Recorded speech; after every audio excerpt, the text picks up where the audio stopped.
Assalamualaikum warahmatullahi wabarakatuh. Halo teman-teman, pada kesempatan kali ini kami dari kelompok 2 kelas Seminar Manajemen Pemasaran yang diampu oleh Ibu Sari Lenggogeni akan membahas mengenai Creating Long-Term Loyalty Relationship. Anggota dari kelompok 2 sendiri adalah saya sendiri, Isyada Putri Melandira, dan rekan-rekan saya, Jessica Nadira, Muhammad Fadil Pranata, Ferry Praja, dan Ardi Romadi. Langsung saja kami mulai penjelasan materi yang sudah kami diskusikan sebelumnya. Pembahasan yang pertama adalah mengenai membangun nilai. Pelanggan sangat penting dalam membangun nilai. Dikarenakan dasar dari orientasi pemasaran adalah hubungan pelanggan yang kuat. Kemudian, menciptakan pelanggan yang loyal adalah inti dari setiap bisnis. Selanjutnya, pemasaran yang berhasil adalah pemasaran yang secara total memuaskan pelanggan secara menguntungkan. Dan suatu bisnis disebut sukses jika berhasil mendapatkan, mempertahankan, dan menumbuhkan pelanggan. Mendefinisikan nilai. Nilai yang dirasakan pelanggan adalah perbedaan antara evaluasi calon pelanggan dari semua manfaat dan biaya penawaran serta alternatif yang dirasakan.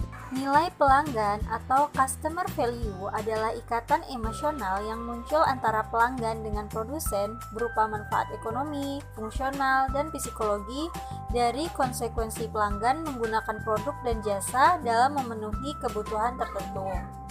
Nilai pelanggan ditentukan oleh dua hal, yaitu biaya dan manfaat. Biaya mencakup biaya uang, waktu, energi, psikologi, sedangkan manfaat mencakup produk, jasa, pribadi, dan image. Menerapkan konsep nilai. Langkah-langkah dalam customer value analysis adalah mendefinisikan atribut dan manfaat utama, menilai arti penting kuantitatif dan atribut manfaat yang berbeda, kemudian menilai kinerja perusahaan dan persaingan berdasarkan nilai pelanggan yang berbeda, kemudian mempelajari bagaimana pelanggan dan segmen, dan mengamati nilai pelanggan sepanjang waktu. Nilai yang dipersiapkan pelanggan. Nilai yang dipersiapkan pelanggan adalah selisih antara penilaian pelanggan prospektif antara semua manfaat dan biaya dari suatu penawaran terhadap alternatifnya, yaitu yang pertama, total customer benefit atau total manfaat pelanggan adalah nilai moneter kumpulan penawaran yang disebabkan oleh produk jasa personel dan citra yang terlibat. Yang kedua, total customer cost atau total biaya pelanggan adalah kumpulan biaya yang dipersiapkan pelanggan untuk dikeluarkan dalam mengevaluasi, mendapatkan, dan menyingkirkan suatu penawaran pasar termasuk biaya moneter, waktu, energi, dan psikologi. Ukur nilai seumur hidup pelanggan. Nilai seumur hidup pelanggan adalah nilai yang diwakili pelanggan untuk perusahaan selama seluruh periode menjadi pelanggan di perusahaan itu. Mengembangkan nilai sekarang atau nilai bersih dari aliran laba masa depan yang diharapkan sepanjang pembelian seumur hidup pelanggan. Salah satu contoh perhitungan adalah CLV yang memberi kerangka kerja kuantitatif resmi untuk merencanakan investasi pelanggan dan membantu pemasar mengadopsi perspektif jangka panjang. Selanjutnya, memaksimalkan nilai pelanggan. Caranya, yang pertama, otomasi pemasaran dengan membuat proses lebih efektif dan efisien. Yang kedua, pergi dari calon pelanggan ke pelanggan. Yang ketiga, mengotomatiskan lebih banyak pemahaman untuk pelanggan. Yang keempat, optimalkan proses onboarding. Yang terakhir, cross-selling dan upselling untuk loyalitas pelanggan. Baiklah, saya akan menjelaskan materi selanjutnya, yaitu membangun kepuasan pelanggan. Dalam membangun kepuasan pelanggan, terdapat 3 poin penting. Yang pertama, kepuasan pelanggan total. Yang kedua, mengukur kepuasan. Dan yang ketiga, melalui kualitas produk dan layanan. Yang pertama, yaitu kepuasan pelanggan total. Dalam hal ini, kita membahas definisi kepuasan. Kepuasan adalah perasaan senang atau kecewa seseorang atau pelanggan yang dihasilkan dari membandingkan kinerja atau hasil yang dirasakan dari suatu produk atau layanan dengan harapan. Dalam kepuasan ini kita menilai dari 3 fokus atau 3 bentuk seruan dari pelanggan. Yang pertama, kita menilai bahwa jika kinerja atau pengalaman tidak sesuai dengan harapan, maka pelanggan tidak puas. Yang kedua, jika sesuai dengan ekspektasi, pelanggan merasa puas. Dan yang ketiga ini menjadi suatu poin yang penting bagi perusahaan, yaitu jika pelayanan atau produk yang kita ciptakan melebihi ekspektasi pelanggan, maka pelanggan akan sangat puas dan senang. Dalam kepuasan pelanggan total, terdapat poin yang kedua, yaitu dengan memantau kepuasan. Dalam memantau kepuasan ini, perusahaan secara sistematis mengukur seberapa baik mereka memperlakukan pelanggan, yaitu dengan mengidentifikasi faktor-faktor yang membentuk kepuasan, dengan mengubah operasi, bahkan mengubah pemasaran. Memantau kepuasan ini, perusahaan akan menggunakan 2 cara. Yang pertama dengan teknik pengukuran. Dalam teknik pengukuran ini diterapkan sebuah survei secara berkala yang melacak kepuasan pelanggan secara keseluruhan dengan secara langsung dan mengajukan pertanyaan tambahan untuk mengukur niat konsumen atau pelanggan apakah akan membeli kembali atau tidak. Dalam teknik pengukuran ini, perusahaan juga dapat atau bisa menggunakan pembeli misterius yang dipekerjakan untuk membeli atau sebagai konsumen potensial yang membeli produk dari pesaing. Dengan pembeli misterius ini, kita dapat memperoleh informasi apa keunggulan dari yang diterapkan perusahaan pesaing sehingga mereka memiliki pelanggan yang loyal, dan apa yang bisa kita nilai dari perusahaan kita atau organisasi kita dari kekurangan atau sesuatu yang belum kita terapkan sehingga konsumen tidak terlalu berminat untuk pergi berbelanja ke perusahaan atau organisasi bahkan retail atau produksi barang yang kita hasilkan atau kita sajikan. Dari teknik pengukuran yang sebelumnya mempengaruhi poin kedua, yaitu pengaruh kepuasan pelanggan. Berkembangnya teknologi, semakin cepat konsumen atau pelanggan menilai sebuah produk atau layanan yang diberikan perusahaan. Bila mereka puas, maka menjadi titik positif bagi perusahaan. Bagaimana mereka menyebarluaskan kepuasan mereka dengan pelayanan yang kita hasilkan.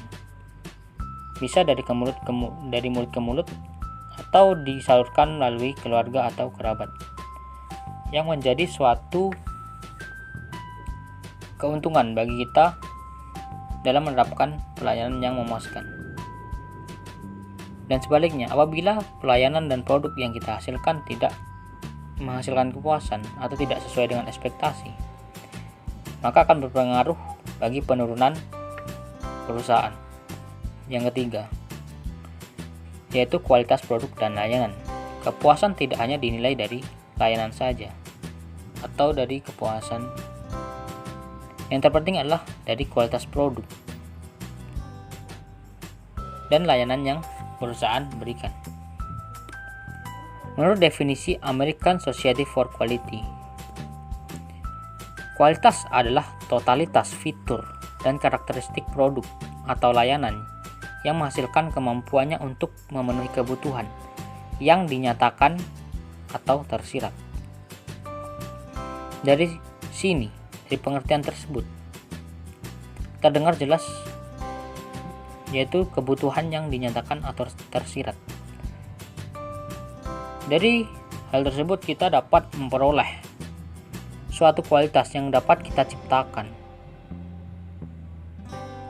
untuk produk dan layanan yang kita berikan kepada konsumen.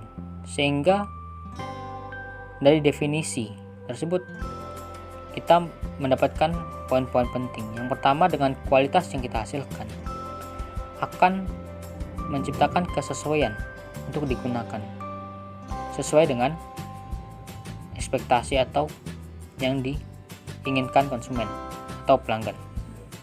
Yang kedua, kesesuaian dengan persyaratan. Syarat yang diberikan konsumen dengan apa yang mereka inginkan dapat kita hasilkan sesuai dengan syarat yang dinyatakan secara tersirat tadi. Dan yang ketiga, kebebasan dari variasi. Dari variasi kita dapat menilai suatu kualitas, yaitu kita menghasilkan sesuatu yang baru. Dari iklan atau berupa pelayanan dan juga produk yang dapat menarik konsumen untuk tetap loyal dan bahkan bisa menjadi produsen yang baik dalam menghasilkan pelanggan yang potensial bagi perusahaan. Baiklah, saya Jessica Herrera akan menjelaskan materi mengenai membangun loyalitas. Ada 3 aktivitas yang dapat meningkatkan loyalitas dan retensi sebagai berikut. Yang pertama, interaksi dengan pelanggan. Menghubungkan konsumen, para klien, pasien, dan orang lain secara langsung dengan para karyawan di perusahaan dapat sangat memotivasi dan informatif. Pengguna akhir dapat melampirkan bukti nyata tentang dampak positif produk dan layanan perusahaan, menyampaikan penghargaan atas kontribusi karyawan dan memperoleh empati pelanggan. Yang kedua, menyeimbangkan program loyalitas. Program frekuensi atau PP dirancang untuk memberikan penghargaan kepada konsumen yang membeli dalam jumlah yang besar. Beberapa PP menghasilkan hadiah dengan mengunci konsumen masuk dan menciptakan biaya peralihan yang signifikan. Yang ketiga, menciptakan ikatan kelembagaan. Perusahaan dapat memasuk konsumen bisnis dengan peralatan yang khusus atau tautan komputernya, membantu dalam mengelola pesanan, pengkajian, dan inventaris. Selanjutnya itu materi tentang komunitas merek. Komunitas merek ini merupakan komunikasi khusus pelanggan dan karyawan yang teridentifikasi dan kegiatannya berfokus pada sekitar merek. Yang pertama yaitu jenis-jenis komunitas merek. Komunitas merek terdiri dalam beberapa bentuk, beberapa sering muncul secara organik dari pengguna merek. Yang kedua, memaksimalkan manfaat komunitas merek. Komunitas merek yang memiliki kekuatan menghasilkan konsumen yang setia dan loyal. Komunitas merek dapat menjadi sebuah inspirasi dan umpan balik yang tetap untuk melakukan dan inovasi terhadap produk secara terus-menerus. Yang ketiga, menang kembali. Terlepas dari usaha perusahaan yang keras dalam mencoba, beberapa konsumen pasti akan menjadi tidak aktif atau keluar. Tantangan yang harus diselesaikan yaitu mengaktifkan kembali konsumen tersebut melalui strategi menang kembali. Selanjutnya itu materi tentang membina hubungan pelanggan. Yang pertama, pengolahan hubungan pelanggan. Manajemen hubungan pelanggan atau CRM merupakan proses dengan hati-hati dalam mengolah informasi yang terperinci tentang pelanggan, individu, dan semua pelanggan untuk memaksimalkan loyalitas. Yang kedua, personalisasi pemasaran. Personalisasi pemasaran merupakan tentang memastikan merek dan pemasaran secara relevan dengan sebanyak mungkin konsumen. Yang ketiga yaitu pemberdayaan pelanggan. Konsumen merupakan aset yang sangat penting dan dibutuhkan oleh perusahaan. Dalam bisnis, pelanggan haruslah diperlakukan dengan sebaik mungkin sehingga di kemudian hari konsumen akan menjadi loyal kepada perusahaan. Yang keempat, ulasan dan rekomendasi pelanggan. Pelaku bisnis online menjadikan internet sebagai peluang yang sangat menguntungkan. Biasanya para konsumen membutuhkan rekomendasi dari teman ataupun keluarga. Yang kelima, keluhan pelanggan. Perilaku keluhan adalah proses evaluasi pada konsumen terhadap pengalaman mereka pada konsumsi produk atau jasa yang ditawarkan. Keluhan ini dapat dijadikan pedoman sebagai bahan perbaikan atau evaluasi terhadap pelayanan yang kita berikan dan juga merupakan hal yang penting dan jangan sampai diabaikan. Oke, hai. Perkenalkan, saya Ferry Praja. Untuk analisa studi kasusnya, saya yang akan menyampaikan. Jadi pada kali ini kami mengambil contoh perusahaan Telkomsel yang katanya sudah customer centric organization. Nah, Telkomsel sendiri ada beberapa alasan kenapa Telkomsel ini sudah dikatakan customer centric organization. Yang pertama itu dari misi perusahaan Telkomsel, di mana mereka memberikan layanan dan solusi digital mobile yang melebihi ekspektasi para pengguna, menciptakan nilai lebih bagi para pemegang saham, serta mendukung pertumbuhan ekonomi bangsa. Teman-teman bisa melihat pada kata-kata yang bergaris merah, di sana dijelaskan bahwa ditekankan bahwa misi Telkomsel ini memang orientasinya itu adalah kepada para pengguna atau sudah customer centric organization. Kemudian yang kedua itu Telkomsel ini sudah memiliki customer relationship management (CRM).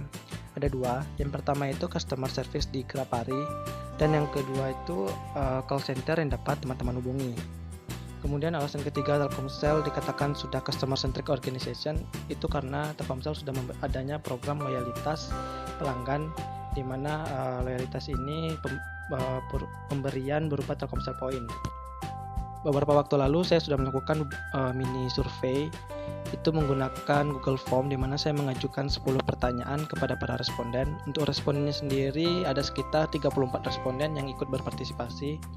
Pertanyaan pertama itu saya menanyakan data diri responden, usia dan juga profesi responden. Nah, di sini dilihat dari diagram di tabel ini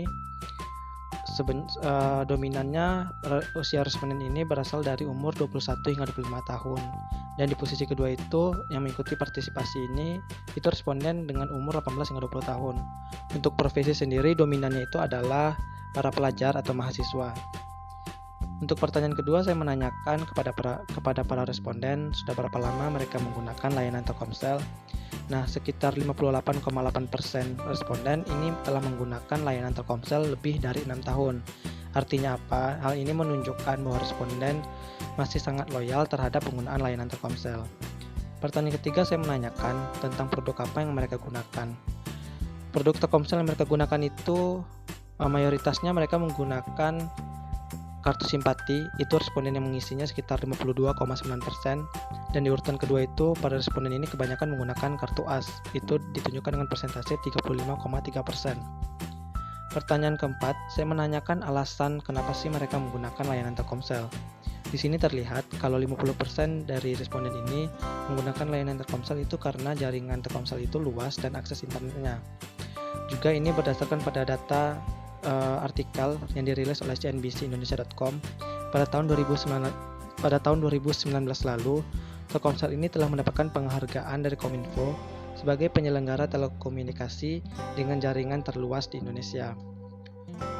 Kemudian pertanyaan kelima, saya menanyakan selama menggunakan layanan Telkomsel ini apakah pernah mengalami kendala?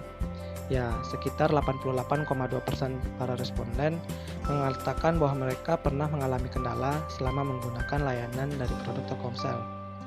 Pertanyaan keenam ini bersangkutan dengan pertanyaan sebelumnya.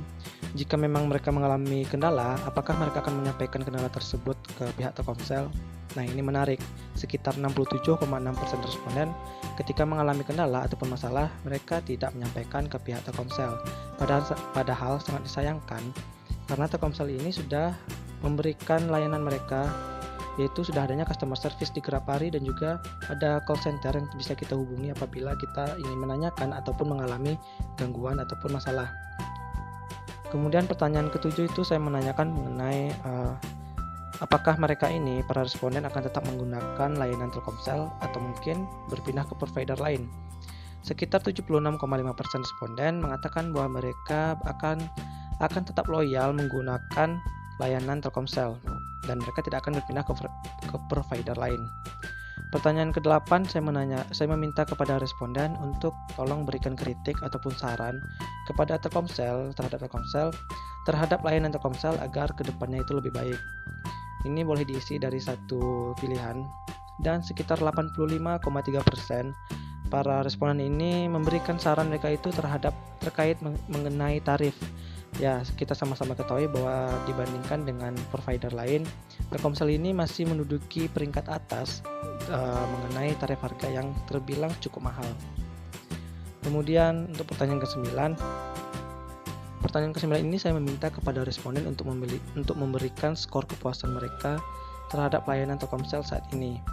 Nah, sekitar 35,3% ini dominannya mereka memberikan skor 8 dari 10, dan bahkan ada 11,8% responden itu memberikan angka 10 atau sempurna.